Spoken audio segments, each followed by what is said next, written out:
Our government categorically and energetically rejects this slander, Cuban Foreign Minister Bruno Rodriguez said at a Havana press conference, adding all of the some 20,000 Cubans in Venezuela were civilians, most health professionals.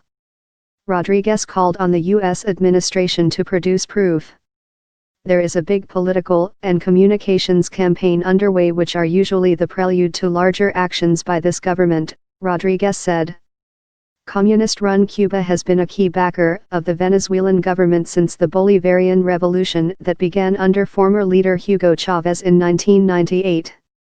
The Trump administration has been trying to pressure Venezuelan President Nicolas Maduro to step down and hand over power to Juan Guaidó, the head of Venezuela's National Assembly.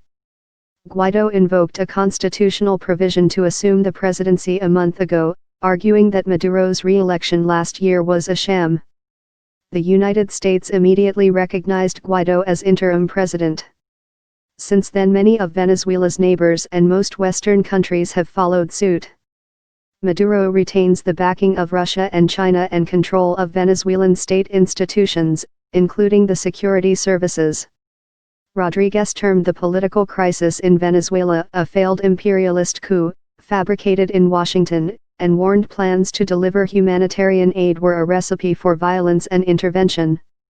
The United States has sent tons of aid that is being stockpiled on Colombia's border with Venezuela, but Maduro has refused to let it in.